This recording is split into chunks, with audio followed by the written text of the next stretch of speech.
हामिद साहब, मैं आपकी जानिब आती हूँ। ये जो पहले मैं बात करना चाहूँगी नेतन्याहू की जो अरब ममालिक से मुतालबा है for the removal of Hamas from Gaza, आप समझते हैं कि अरब ममालिक इन काविशों या कोशिशों में इसराइल का साथ देंगे? और अगर देते हैं जस्ट इन केस, तो इस किस्म की जो मुदाखलत होगी वो कौन से खतरात खित्ते में पैदा कर सकती है? बहुत शुक्रिया। देखिए आमना, मैं ये कहूँगा कि वही बात है, बिल्ली थैले से बाहर आ गई। यानी कि यही वो नेतन्याहू की जो सोच है और यही वो उसकी बात है जो हम सब जानते हैं कि वो हर हालत में हमास का खात्मा चाहता है और वो चाहता है कि हर तरह की मुज़ाहमत खत्म हो जाए, जबकि ना तो फ़लस्तीनीज़ को कबूल करेंगे ना गजा के लोग। और मैं आपको सच बताऊं तो ना ही मुस्लिम दुनिया के लिए काबिल कबूल होना चाहिए जब तक मुकम्मल तौर पर आज़ाद फ़लस्तीनी रियासत मार्ज़े वजूद में ना आ जाए, जब तक ऐसी फ़लस्तीनी रियासत जिसका दारुल हुकूमत जो है वो बैतुल मुक़द्दस हो। दूसरी जानिब हमास ने कल जैसे ही सलामती कौंसिल में करारदाद मंजूर हुई तो उसने इसी बात की निशानदेही की कि वो जो सदर ट्रंप की तजवीज़ है कि स्टेबलाइजेशन फोर्स आएगी, तो क्या स्टेबलाइजेशन फोर्स का मैंडेट क्या होगा? स्टेबलाइजेशन फोर्स का मैंडेट अगर तो वो होगा जो नेतन्याहू चाहता है कि जी सिर्फ हमास को गैर मुसल्लह किया जाए और हमास का जो कंट्रोल है वो खत्म किया जाए, तो वो ना तो गजा के लिए लोगों के लिए काबिल कबूल हो रहा होगा, ना ही बाकी दुनिया के लिए, ना ही हमास के लिए।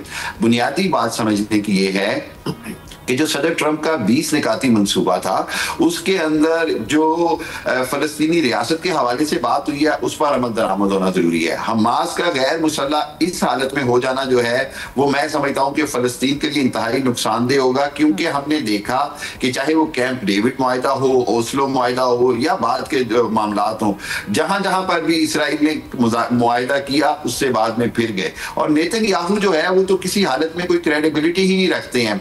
सो मेरा जो अभी तक तो सिनेरियो तो मुझे नजर आ रहा है उसके अंदर ना तो हमास ये बात मानेगी गैर मुसल्लह होने की, और स्टेबलाइजेशन फोर्स का जो मैंडेट है वो बड़ा क्लियर होना जरूरी है। स्टेबलाइजेशन फोर्स के साथ साथ जो वहां हुकूमत बनने जा रही है, अगर वो हुकूमत ऐसी बनती है जो सिर्फ मगरबी ताकतों की और टोनी ब्लेयर जैसे शख्स की सरबराही में बननी है, तो फिर भी बहुत सारे सवालात खड़े होंगे, जो कि टोनी ब्लेयर के बारे में आप भी जानती हैं कि मुकम्मल तौर पर वो जंगी जराइम में शामिल था इराक के हवाले से। ओवरऑल इस सिचुएशन को मैं अगर नटशेल में देखूं तो मैं समझता हूं कि नेतन्याहू के जो अज़ाइम है उनमें कोई फर्क नहीं आ रहा, उसमें कोई कमी नहीं आ रही। ग्रेटर इसराइल की तरफ बढ़ रहा है, हमास के लिए नाकाबिल कबूल है। मुस्लिम दुनिया को हर हालत में हमास को गैर मुसल्लह करने का इस अंदाज में किसी सूरत भी साथ नहीं देना चाहिए और ना ही देगी। आगे हम उसके ऊपर बात कर लेते हैं जो मोहम्मद बिन सलमान का अब्राहम अकॉर्ड के हवाले से मैं आपसे सवाल करूंगी, लेकिन मैं एहतशाम साहब का इस पर तज्जिया ले लूँ, फिर दोबारा आपके पास आती हूँ। एहतशाम साहब, अरब कंट्रीज़ की जानिब से आप समझते हैं कि इस स्टांस पे जो नेतन्याहू साहब ले रहे हैं इस पे सपोर्ट आ सकती है? और साथ ही साथ अगर सपोर्ट आती है या नहीं आती, दोनों सूरतों में क्या होगा? देखिए हमने बुनियादी तौर पर तो ये बात मेरा ख्याल है सबको बड़ी आसानी के साथ समझ आ गई है कि जितना आउट ऑफ द वे जाके प्रेसिडेंट ट्रंप ने नेतन्याहू को और इजराइल को सपोर्ट किया है, शायद किसी दुनिया के मुल्क ने नहीं किया। आपको याद होगा पहली टर्म में 2016 में जब इतनी मुखालफत दुनिया ने की, मीडिया ने की, उन्होंने अपनी एम्बेसी जो है ना तल अवीव से यरूशलेम शिफ्ट कर दी थी। इस हद तक वो आगे चले गए थे। और अभी भी आपने देखने के जंग में भी सब लोगों को पता है कि आउट ऑफ द वे जाके सपोर्ट किया नेतन्याहू को। और एक स्टेज पे तो ये भी खबरें आई थी, उन्होंने कहा कि अपना काम जल्दी ख़त्म करो, यानी जिसको मारना है मारो, उसके बाद बातचीत की तरफ आओ।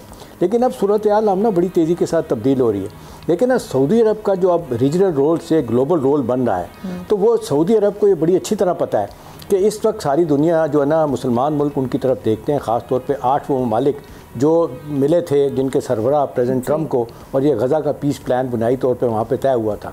अब इसमें थोड़ा सा भी अगर प्रेसिडेंट ट्रंप पीछे हटते हैं ना, देखिए ना बाकी बातें तो आपने जुल्म ज्यादती कर दी, सब कुछ कर दिया।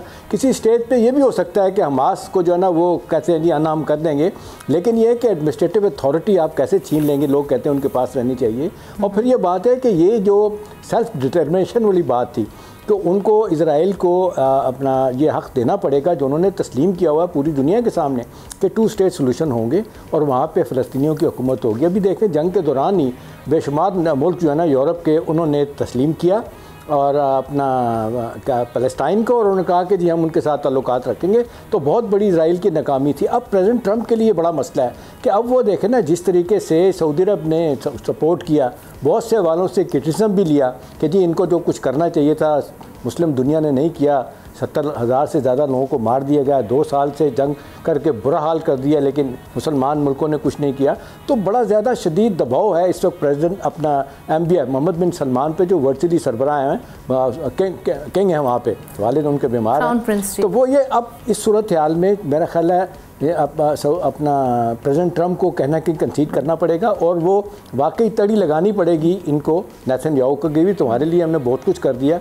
अब ये आखिरी बात कोई मानने के लिए तैयार नहीं, इस पर मुझे लगता है क्विड प्रो को होगा कि अनाम कर देते हैं, लेकिन यह है कि तुम भी मानो एक आएगी कंसोलिडेशन फोर्स जो आएगी, स्टेबलाइजिंग फोर्स, उसमें पाकिस्तान कल एक दफ़ा फिर कह दिया उन्होंने ख्वाजा आसिफ ने कि पाकिस्तान उसका हिस्सा बनेगा, तो वहाँ अमन के लिए जो मुल्क जाएंगे 7-8 मुल्क में पाकिस्तान भी जाएगा, तो नए सिरे से वहाँ पे बुनियाद रखी जाए अमन की।